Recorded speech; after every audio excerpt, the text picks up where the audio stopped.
Okay, today we're going to talk about Expressionists in the milieu of pre-war Paris. And I mean um, uh, both wars, both Expressionism that happened before the First World War, and especially Expressionism that happened in the period between the First and the Second World War. Now, when we think of Expressionism, we typically think of what I talked about in my last lecture. That is expressively distorted work from Central Europe, from those Germanic countries, like all the way from Norway with Edvard Munch, through Germany, through the Dresden and Munich and Vienna group, and then even into Switzerland with artists like Paul Klee. So it's pretty firmly in our mind that Expressionism is a kind of Germanic concept. And along with it goes that sort of German your longing for mystical experience, for kind of spirituality. But it also has to do with a sort of depressing or negative view of our experience in the world. But there were actually Expressionists in the School of Paris. And when I say School of Paris, we mean just the international group of artists that was centered in Paris during the period between the wars, especially. And of course, this included many foreigners. It wasn't always just French artists. Picasso is probably the most outstanding and famous artist from that, milieu of Paris, and yet, of course, he was Spanish. Okay, so when we think of French art, though, we usually don't think, and these are both by Sateen, who's really, I think, the greatest of these artists. We think of French art, though, we typically think of something like Henri Matisse, like La Danse from 1910, big, beautiful, lusciously painted, wonderfully colored, almost glowing kind of thing, and with this incredible sense of joy and happiness and so forth. And the crudeness in the drawing is not because he doesn't know how to draw, it's a purposeful crudeness to suggest a sort of primordial, unmediated, childlike or primitive quality in the work. And of course, what he's doing is he's very much romanticizing village life in Africa. They don't dance around naked and they're not always happy. But this was sort of an idea that they had of getting back to kind of a primordial past. And they often saw this in terms of contemporaneous African art. And no one knew very much about African art in Europe at that time. So it was a safe thing to sort of romanticize away. But what we think of is in this incredible sense of joy in the School of Paris, or with Picasso and Braque, that playful, jocular quality, always trying to outdo each other, always having another sort of layer of meaning, a pun, an irony. And beautifully lyrical work that seems to sort of dance across the page and just exudes a sort of self-confidence and playfulness and all that stuff that we think of as essential to French art, including rational, and of course, later during the 20s, the Surrealists would be a major avant-garde presence in Paris as well. But what I'm talking about is are these other artists, and we're going to concentrate on three of them today. We're going to look at Jacques Lipschitz, and we're going to look at Amadeo Megaliani, who's Italian, and we're going to look at Sateen from Eastern Europe. All three of these artists were Expressionists and were working in Paris during the first half of the century, before the fall of Paris in 1940. And some of them have kind of tragic stories as well. Jacques Lipschitz, and it's not pronounced Rouault or anything, it's always difficult to get my students to pronounce it, but Jacques Lipschitz, he didn't like to be photographed. He was a very sort of reclusive, meditative artist. But this is one of the few early photographs, and it's in real rough shape. But this is a self-portrait because that high forehead, we really recognize his own features. He calls this one the Apprentice.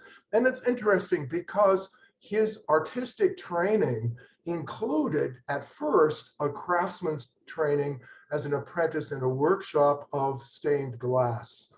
And I think this sensibility that he gets from his early apprenticeship in stained glass making, the luminous colors, the dark outlines, the black outlines that he often uses, come right out of the leaded glass, the lead that's between the little panes of glass. And especially this luminous quality, but also this spiritualized quality, because Rouault was very much a mystical Roman Catholic. And he didn't have that sort of disdain for the church that's more typical of French society since the 19th century anyway. He wasn't. He was a real believer, and he took it all very seriously, and he was very kind of meditative and inclusive and self-referential. And I think this self-portrait is a very sensitive self-portrait, because it not only, resembles him, but also psychologically, I think it paints the artist as this lonely person, misunderstood, in a kind of dark world that is not really enlightened. And I think his Catholicism was one of a penitential kind of Catholicism, the kind of Catholicism that emphasizes above all the suffering servant, the Christ as suffering, as redeeming humanity and all that. So he does seem to gravitate toward pictures of human suffering and redemption. So that's kind of the milieu in which he travels. I wanted to show you, though, kind of jump ahead to a later piece, which I think is just my favorite piece by him. It's called Ecce Homo, which means behold the man. And it comes out of the gospel story of Jesus, who was arrested and brought before Pontius Pilate, and then he was beaten and crowned with thorns, and then Pilate asked if he should be released. And so he was shown to the crowds in this condition of being beaten up and naked and so forth. And behold the man. And I think what also he's saying is not only behold the man Jesus of the first century, but behold kind of mankind, or man with a capital M, the way we used to use it before we became so conscious of the gender prejudices within our language, humankind, that kind of thing. But what I think is amazing about it is not only its sense of enduring and suffering without protest, this sort of very passive suffering, but also the incredible sense of color and light.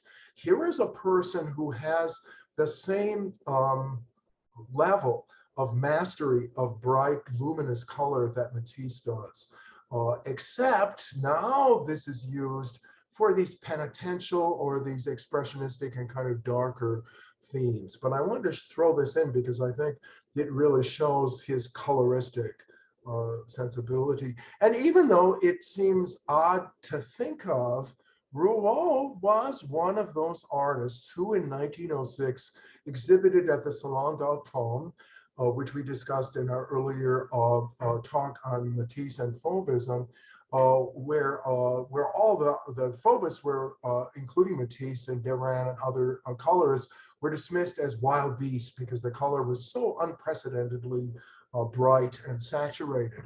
However, we don't usually think of Rouault because of his dark themes and his expressionistic concentration on existential woe and dread and human suffering. We have a different sort of thing. Okay, let me go on to look at some of his. Most of his work is not as brilliantly colored, that he does mute the colors, and he also has a very textured surface. He reworks the surface and reworks the surface, often using a dry brush or a brush that's loaded with very, very viscous paint. And this is sensibility he has in common with his German contemporaries, using this very loaded, pasty impasto, it's called in Italian, so that the texture is very rough, and he goes over it and over it, often taking, for example, taking oil paint and putting it, instead of on a wooden palette or paper palette or glass palette, to mix his paints, would put it on blotting paper so that some of the oil is absorbed. And then it does have an incredible paste-like quality. And so you sort of, and you have to keep reloading the brush, because Matisse, with his flowing color, keeps always a very thin paint and these long, kind of elegant lines. Not Rouault. He's reloading the brush, attacking the canvas over and over, dragging the brush across the rough surface so that it has a feeling of roughness. And this roughness goes along with the melancholy themes. Here, I think it's called The Edge of Town. The titles are not particularly poetic, as you might imagine they might be, but instead these are these sort of lonely people at the edge of an industrial town with smokestacks and everything, a moon, it seems to be a moonlit night, a woman and two children. We wonder, what are they doing all alone in the middle of this deserted city, in the middle of this moonlit night? What brings them out? What is there? Are they homeless? Are they wandering? Right? And so it brings together all these themes of humankind sort of on their own and wandering aimlessly in an existential kind of void of a world. Rouault, they're not happy paintings. And they address human suffering and human sacrifice and human folly as well. So there's a social criticism that goes along with the expressionistic concern with these dark existential themes. He almost seems like he would fit in really well in Dresden or another German center of art, but he's not. He stays in Paris during his entire career. Okay, so this is called Man is a Wolf Unto Man. Man is a wolf unto man, and showing this person who has either been executed or has, well, I guess it's a gallows, so it's really the inhumanity of man to man, and that sort of judgmental and what do you call it? This sense of despair, this sense of aloneness, this sense of the inevitability of death, this sense of the futility of life in many ways. It's a very expressionistic vision that he has. And I think the title in this case, Man is a Wolf Unto Man, really says it all.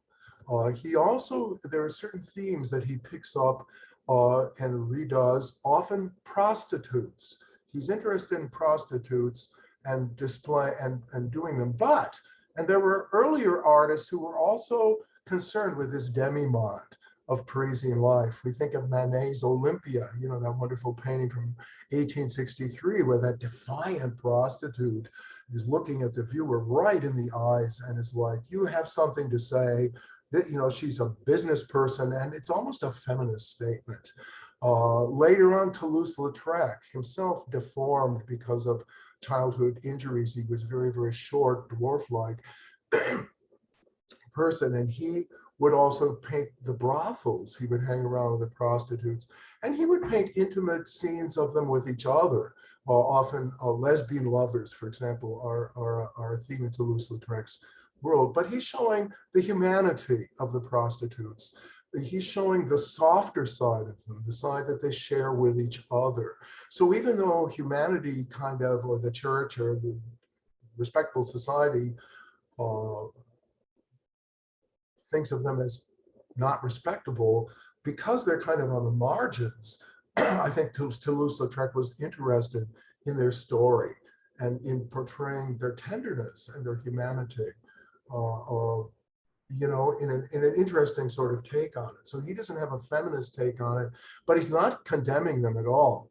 In Rouault's, prostitutes are sort of metaphor for how humankind has sold itself to the highest bidder in a very materialistic, profit-oriented society of early 20th century Paris. And so he paints prostitutes not with any sort of sense of compassion, not with any sense of that they're feminists kind of making the best of a situation that's very difficult. It is not that kind of critique of society. It's more a critique of all of us, of the way that we shamelessly pander to the desires of other people rather than being intent on our own self, on our own spiritual development. So he sees prostitution, he's not so much condemning the profession or the practice or the vice of prostitution, as much as he's addressing these unsavory aspects of human character. And I think, and this is one of the most moving of these prostitute paintings, and this is in watercolor, by the way. He doesn't always work in oil paint. When he does work in oil paint, it's very viscous. When he works in watercolor, he's very expressive, but it's thinner, and he likes to mix it with ink because of those dark outlines that he gets from, stained glass training.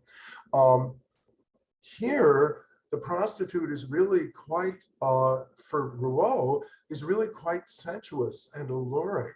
The way she's kind of doing her hair, we see her from the side, but then what we see is this mirror image. She's not looking directly at us. She understands that she is an object. She objectified and commodified in the mind of her client. But when we see the reflection of her face, she is making eye contact with us. And I guess we're the client because we're in this intimate scene, almost like her dressing room or something.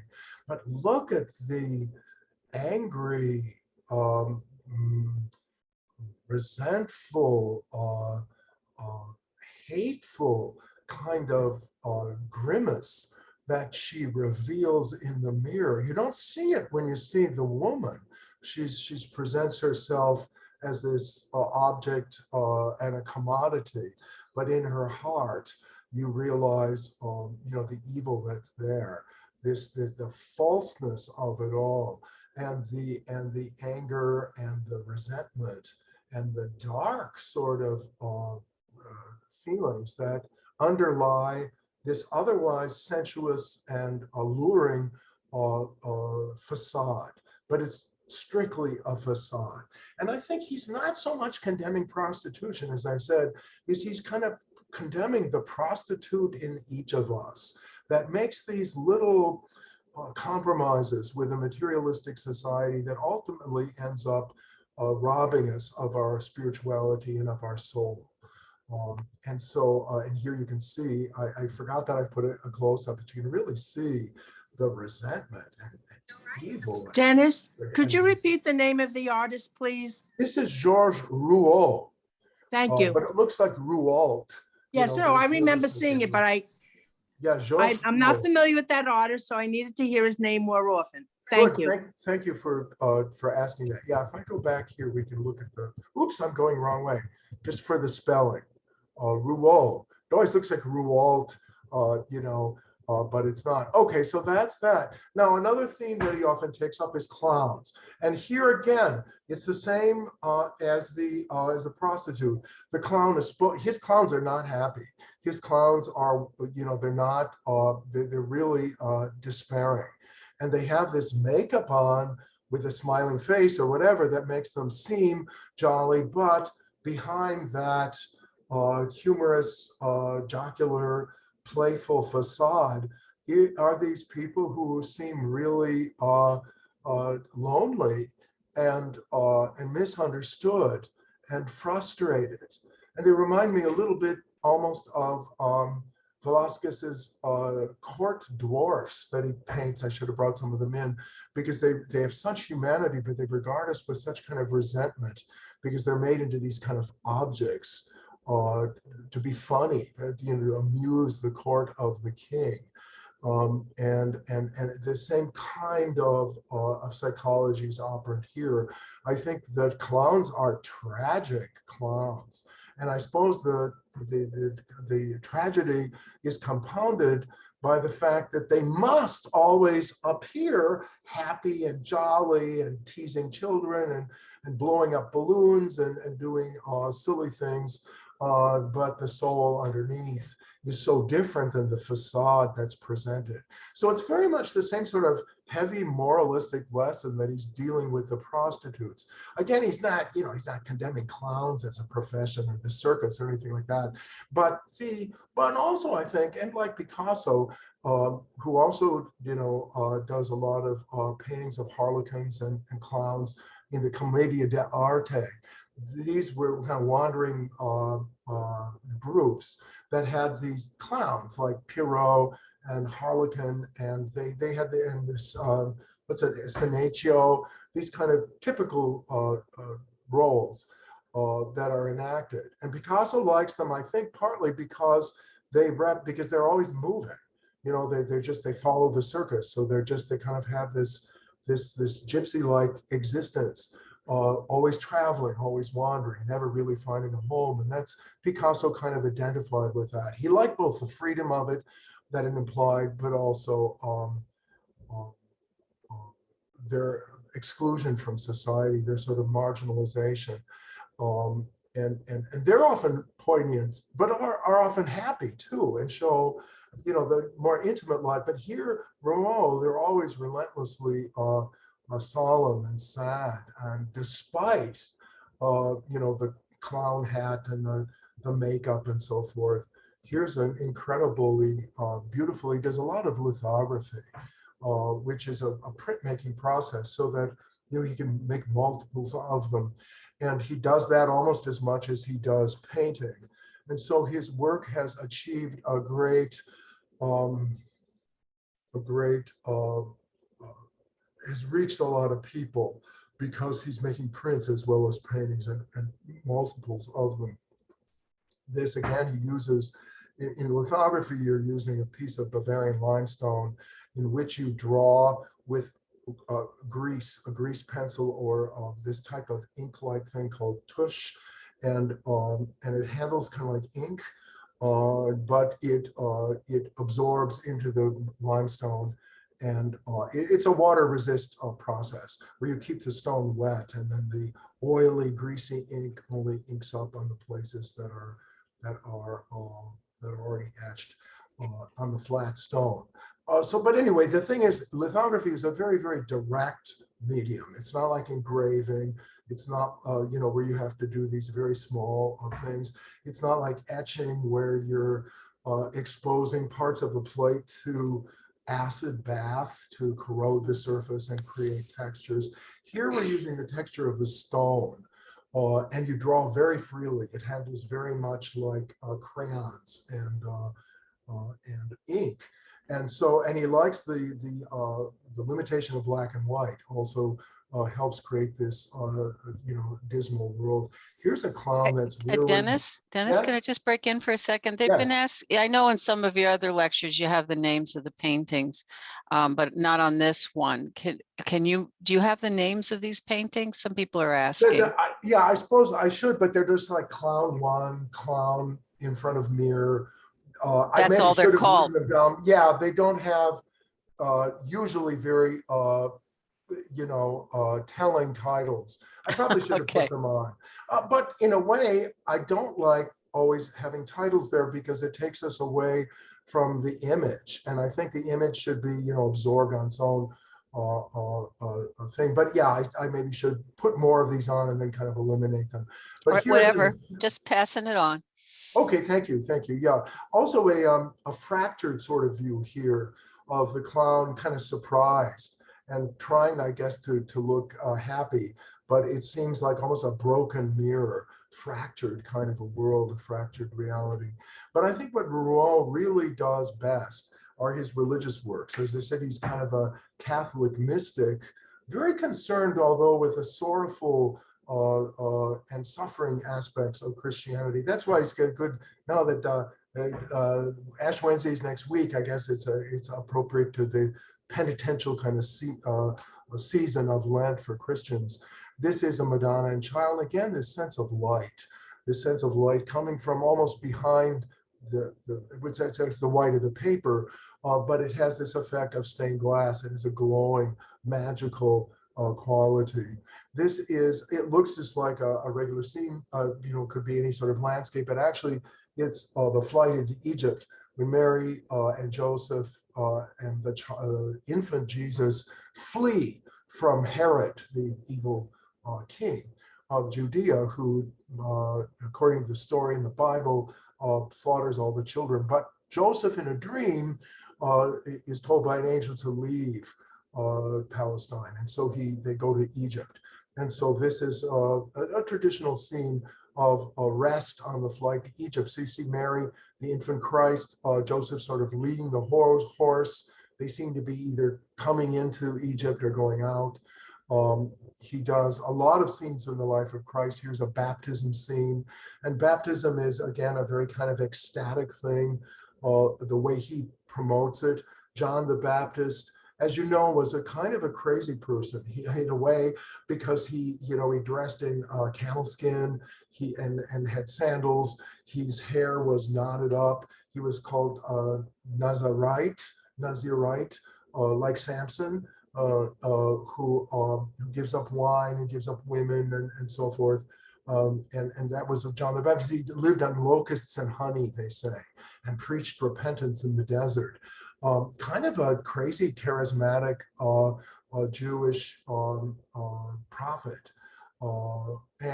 And Jesus also comes and becomes baptized by John. And he shows a kind of very solemn image. But here's another image he does of John the Baptist, just John the Baptizer. And I think he captures that sort of wildness that the character has in the Bible story, the sort of possessed, repent before it's too late kind of thing, the way his teeth come out and so forth. And then I want to point out here the purposeful crudeness of Rouault, like Matisse, who can draw very elegantly, but chooses, often using like his left hand, to give a purposeful crudeness to it, to make it seem as if it's primal, as if it's being dictated kind of from beyond. And that's what causes this almost hysterical quality in the portrait. And I want to just compare it to Modigliani, and we will be looking at next. And Modigliani is an Italian, I guess, expressionist, but you can see there is this, even though there's distortion in the Modigliani on the left, in this portrait of Sateen, it doesn't have that crude, childlike, quality that the Rouault does. And that's purposeful because it creates a sense of intensity, kind of primitive intensity that, and Modigliani, on the other hand, although he uses distortion, you really can tell that he's academically trained, that he's steeped in the Italian Renaissance tradition, that he brings to his, his work. Other scenes from Rouault, and I know we have time constraints, he's easy to get fixated on, but here is Jesus being scourged at the pillar, being whipped during his suffering, and the crudeness of the people who surround him, the roughness of the texture, the way this paste-like paint is dragged across the surface kind of violently, so that actually he's abrading the canvas and loading the brush and putting it back on, almost like a flagellation in itself, the kind of way he attacks the canvas that way. Here's one of the most beautiful ones, and this is the Roman soldiers who, having whipped Christ, then make fun of him and make a crown of thorns and call him king and so forth, mocking him, his kingship, because that's what he was accused of, is treason by claiming to be the king of the Jews, which he never claimed to be, actually. But I think here, the sadistic visages of his tormentors, the man on the left who glances at us like, don't you get involved, if you would want to intervene on behalf of the victim, he's showing you, don't you dare. The same thing can happen to you. The same thing in the figure on the right. The texture, again, is this very, very rough texture. Look at that. So it captures the roughness and the brutality and the sadism of the Roman soldiers, and in a very abstract way. And when you get really close, you can see that virtuosic sort of brushwork that he's using. And the absolutely radiant face of Jesus, who takes the torment without really complaining, and thereby becomes kind of a sacrificial victim. And so now this sacrificial aspect of Christianity is one aspect of Catholicism. But it's only one aspect of Catholicism. There's also other stories that are more joyful, the resurrection of Jesus, the birth of Jesus, and so forth. But Rouault always concentrates on these sorrowful mysteries of the life of self-sacrifice. Here, another Ecce Homo again, behold the man with all this dripping paint, incredible. He does a series of the Veil of Veronica. According to a legend, it's not in the Bible, but it's a legend, Veronica, a woman disciple of Jesus, while he is carrying his cross, comes and takes off her veil and wipes his face to give him some relief. And then when she looks, a miraculous image has been imprinted on the cloth of her veil. And this is an old legend. And there's several things that claim to be that actual cloth. But for our purposes here, he's just trying to show this miraculous image, the hidden image that's only revealed through the trying to reduce the suffering of others. Sometimes it has an intensity to it. This one is almost frightening. The retribution that could be possible, the intensity of it, the sadness, the melancholy, the stained glass window sort of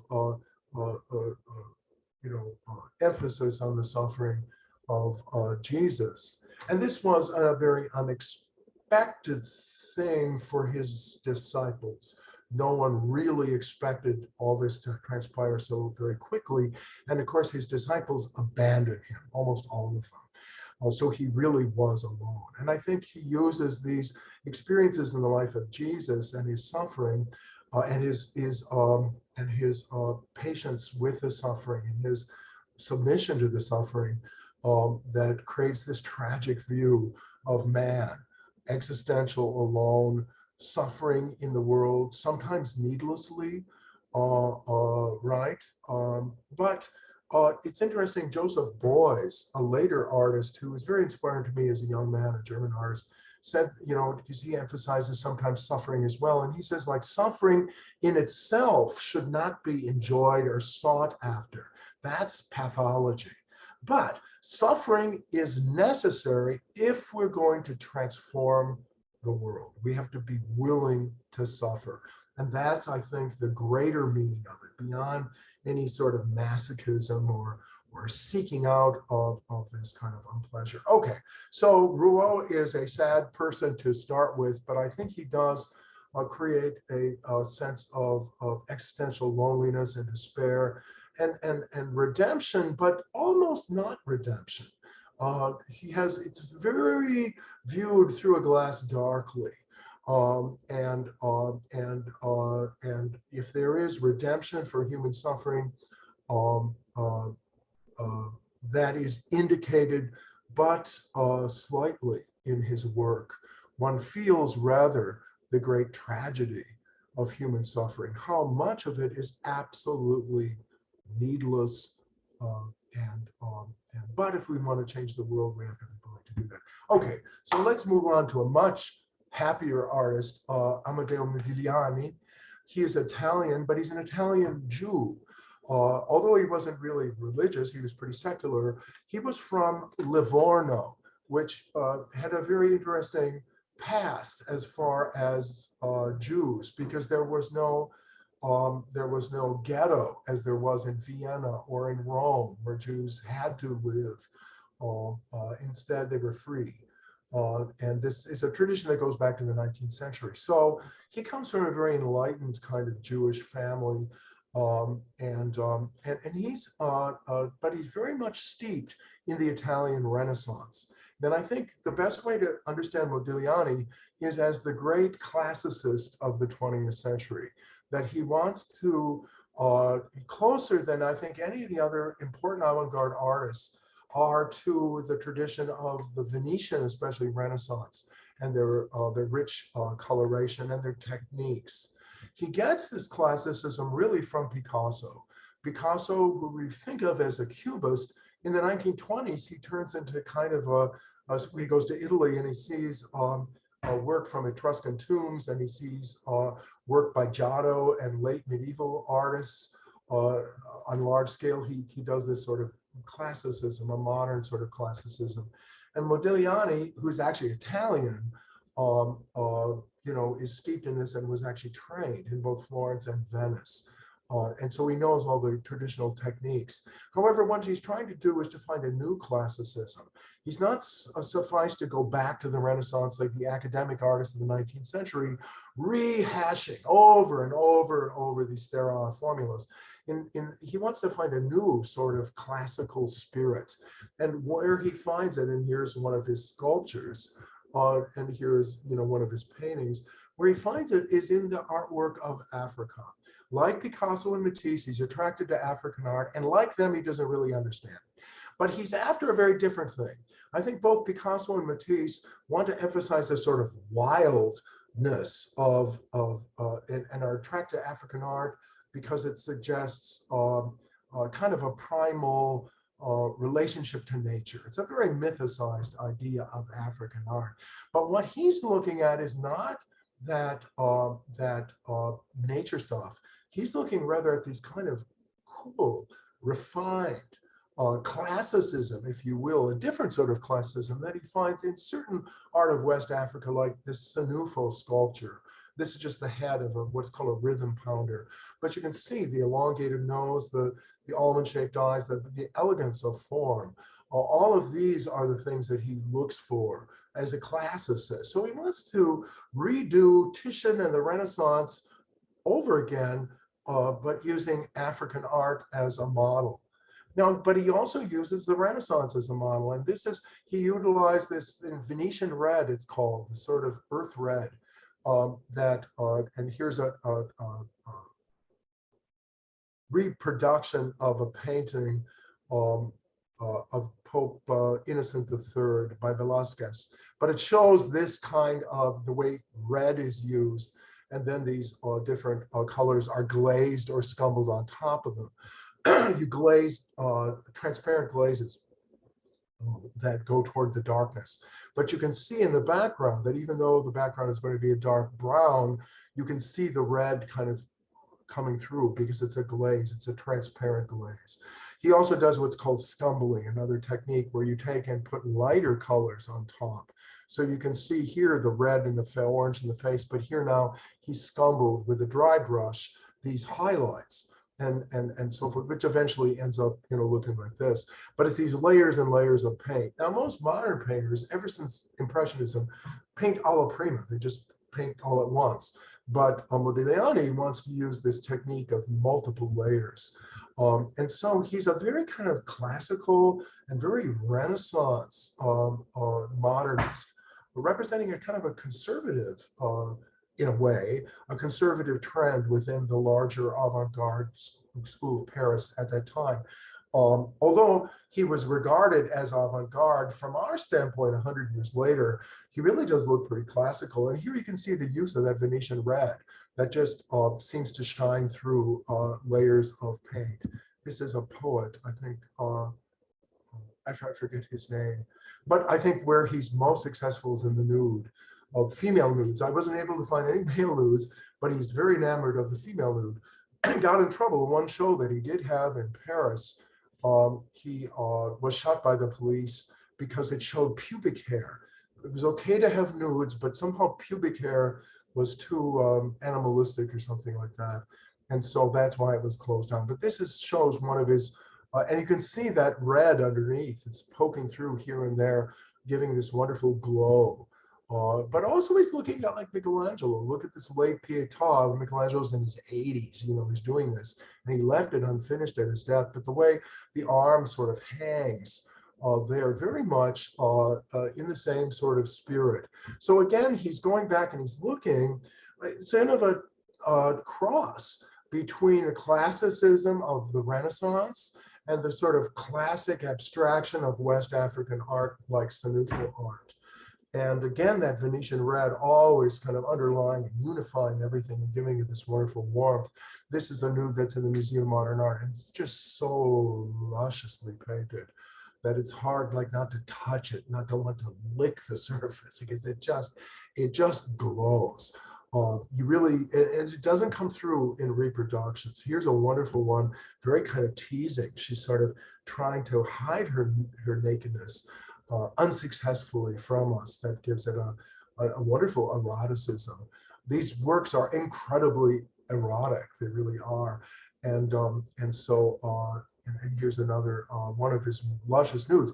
And here you can see too, he's utilizing some things from Picasso and Matisse, because as we're looking at the right half of the painting, it seems like she's on a couch and we're looking across at her. But by the time we work our way up the body and we look at her face, we're directly over her. So the space itself is warping as we go. Now this is different than the Cubism, which is more fractured, right? And here it's kind of one continuous thing, but it's a very sensuous thing because you begin looking at her and then suddenly you're over her and you're, about to make love to her, about to kiss her. It's just as wonderfully sensuous as it possibly can be. And I think that in any book on the history of modern art, Modigliani would have to be placed as the premier sort of classical expressionist. Why do we call him? I don't even know whether it's right to call him an expressionist, but he does use distortion expressively. And so he has that in common, but he doesn't, more like Matisse, he's concerned with sensuality, with beauty, not so much with despair, existential dread, fear of death, all these themes that Rouault was so concerned with. They don't seem to bother Modigliani. And he does these wonderful portraits, and this is a portrait of Haim Sateen. Now, Sateen is the third and final artist we'll look at, and I think he's really the greatest of these Parisian artists. Like Modigliani, he was Jewish. He was from Eastern Europe, though, I think Latvia, but he came, from the shtetl. So he was from a very small Jewish community, all Jewish community in Eastern Europe. And he learned French, but had a very heavy accent. He arrived on the train. He's an interesting thing. He wanted to study art, and that was forbidden in the Jewish religion. And so the rabbi's sons beat him up at one point.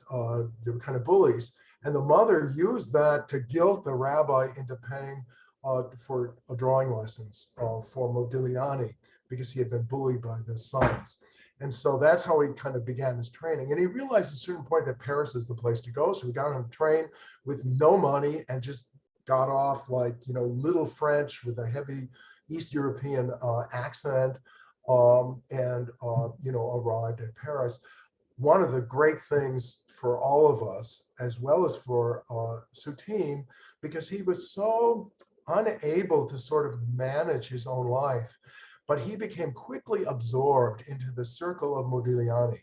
And Modigliani and he were really inseparable, Sateen being a little younger. Sateen also a greater artist, I believe. And, Modigliani is a wonderful man, because some people seeing a greater, younger artist that you're mentoring would be jealous or would try to thwart his way. Instead, he just said, Sateen is it. Modigliani died of tragic young death. I think he was like 35 or 36 from tuberculosis. But it was really exacerbated by his drug use. Modigliani was really lush. He drank far too much. He smoked a lot of hashish. He, all that sort of high living he did. There is an account of an artist, Jacques Lipschitz, and his wife, and Modigliani was doing a portrait of them. and they mentioned that he goes into these coughing fits where he's actually coughing up blood. And then a few minutes later, he takes a shot of wine, which he says, calms the cough. And then he'll be smoking hashish in a pipe. And then he'll be coughing up blood. So this guy was really addicted. And it's really tragic. He does die tragically at the age of 35 or 36. And just to top it all off, his girlfriend, 19 years old, pregnant, goes back to her parents' house and throws herself from the attic, the window. They lock her up in there, and she throws herself and kills herself and the baby, so that it's a double funeral. And everyone comes in Paris to mourn, this incredible, lush kind of couple. I want to mention too that if you're familiar with French culture and you're familiar with Italian culture, drinking too much is really, it's considered unmanly in Italy. I love Italy. I've been back many times. I've never seen a drunken Italian. I've seen a lot of drunken Americans, drunken Germans, and people like that staggering around, but I've never seen it because it's unmanly. It's not just you're out of control. So there's a lot of social pressure not to be. So Modigliani would have faced a lot of problems for his drug use and his over-the-top drinking, which was acceptable in Paris, in the kind of bohemian lifestyle of the avant-garde, hanging around in Montparnasse. That was acceptable in a way that it wouldn't have been in Livorno or Florence or Rome. You would have been ostracized in that way. On his deathbed, he says to his mentor, I have to go, but I'm leaving you Sateen, because he realized that Sateen was really a master. Sateen, though, was also a very strange man, because he, for example, one of the things people mention is that he had to learn to use a handkerchief. He would blow his nose without using a handkerchief. And he didn't have very good hygiene. He didn't bathe enough, so he smelled, and he wore tattered clothing, and he was homely. So he was the opposite of the dashing, bon vivant Modigliani. They really were the odd couple. But Sateen is really a virtuoso of paint. I mean, there's really, I don't know if there's anyone, with the possible exception of someone like de Kooning from the post-war world, that really has the kind of almost Rubenesque panache and virtuosity with a brush. This is the self-portrait of Sateen. So you see, he doesn't idealize himself the way you might think he might. He's kind of conscious of his holiness, but he bases himself very much, and his point of departure, like the German expressionists that were happening at the same time, who, by the way, he has absolutely no contact with. He went through Germany to get to Paris, and he comes up with his own kind of expressionism, independent of any German influence. But he's very influenced by Van Gogh, and Van Gogh was a completely unknown artist until in 1910 he had an exhibition in Cologne, and he, a great deal of his work was all brought together, and a monograph was written on him, including the letters, because he wrote all these letters to his brother, and his brother's wife kept all the letters. So they were, and they're incredible. Van Gogh has volumes full of letters. They're very heart-wrenching, but so they're definitely part of the literature that should be looked at. But what I'm talking about here with Van Gogh is the intensity, the sort of psychological disturbance that's going on with this artist's life. You can see the relationship between them too. They both have kind of an intensive gaze. They both use paint very, very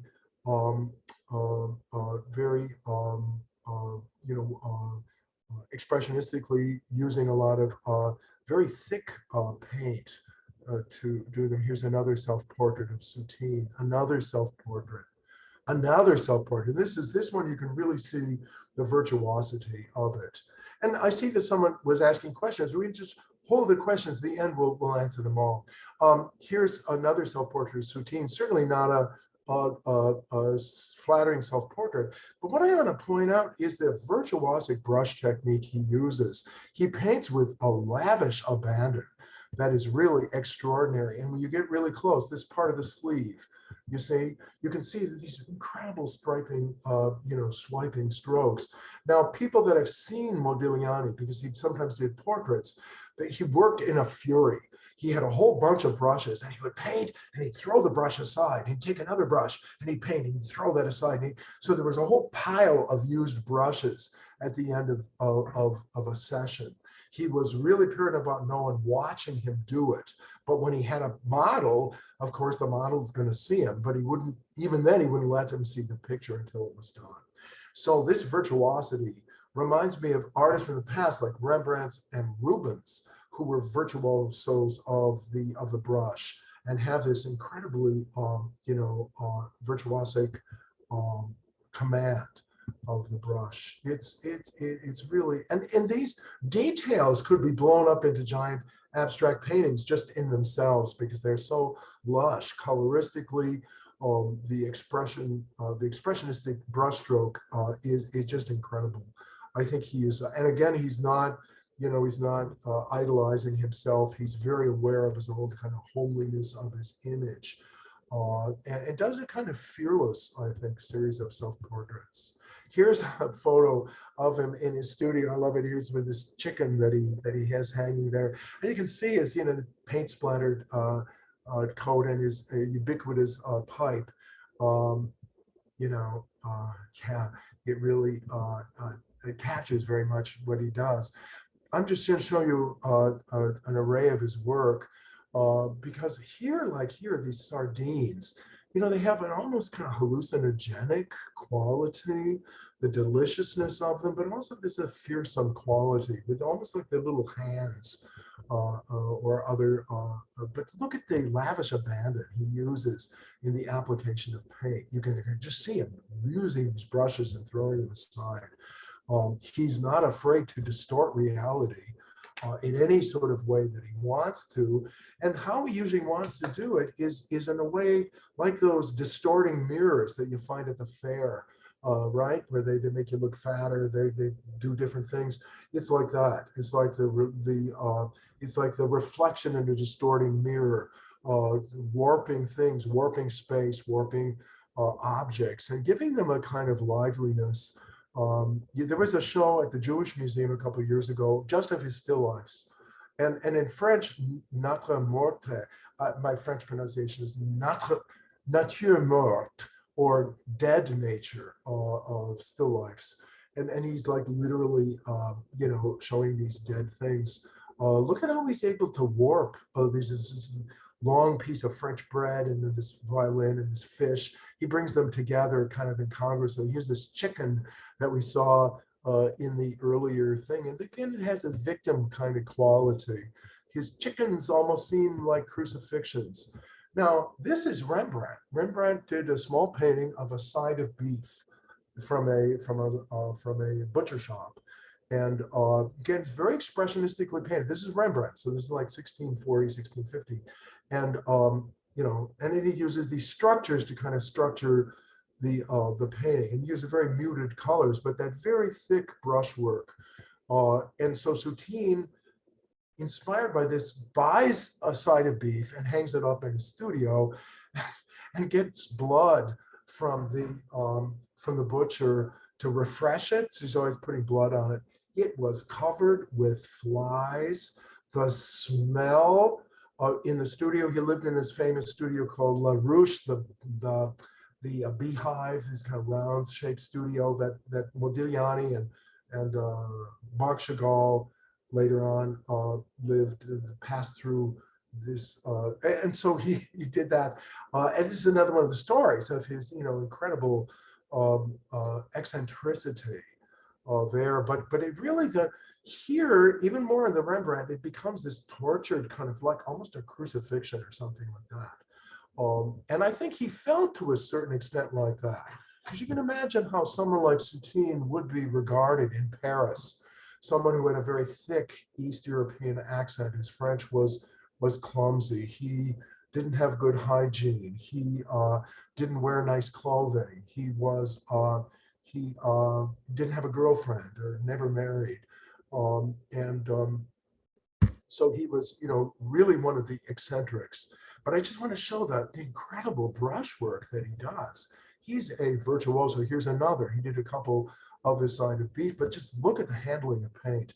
It is just, incredible. And like I said, you take these details and blow them up, and they would be this magnificent abstract paintings in themselves.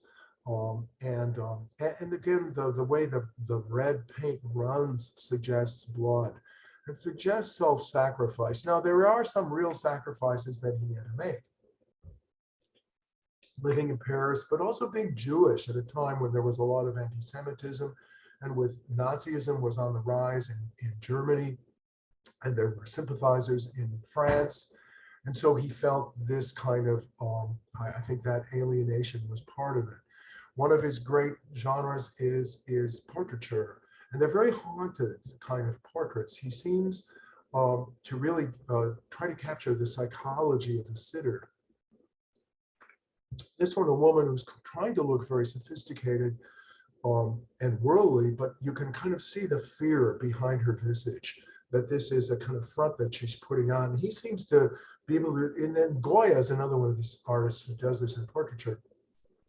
Alice Neal's another that can really seem to get into the psychology of the sitter and do a portrayal almost more of the soul of the artist. Look at this. This is incredible. This one, a woman so afraid, so terrified.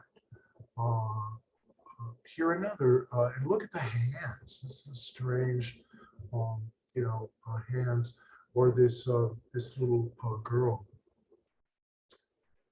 Again, Van Gogh, doing a church, and Van Gogh has a very mixed relationship with the church because his father was a very strict Protestant minister.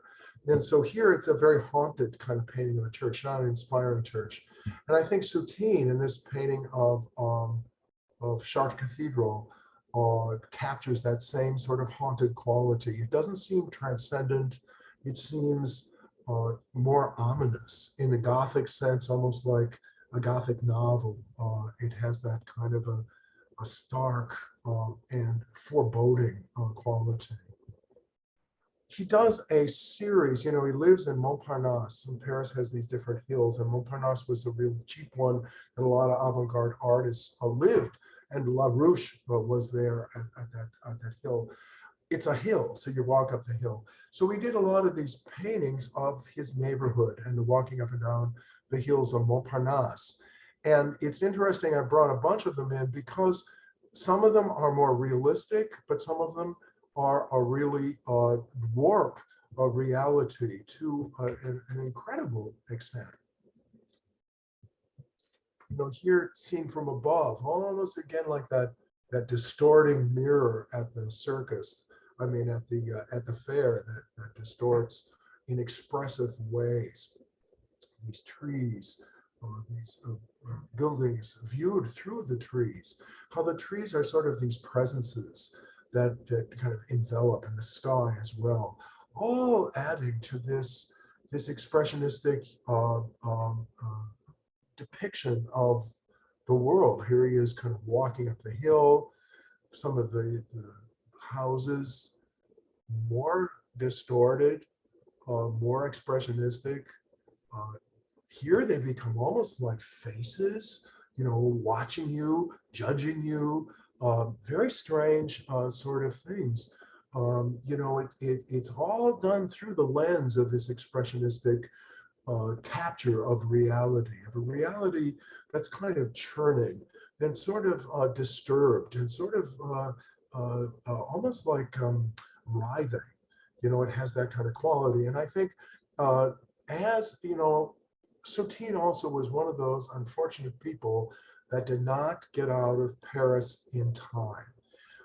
He was there when the Nazis came. And because he was, Modigliani could pass. He was taken as an Italian, he had a little accent, but Sateen was, obviously from Eastern Europe. And when the Nazis were there, he began to evade them, would go from studio to studio. So he began an existence where he never lived any place, where he was always hiding at different people's studios, staying one step ahead of the police that were rounding up Jews, especially fairly famous ones like him, who had been able to really get some notoriety by that time in his life.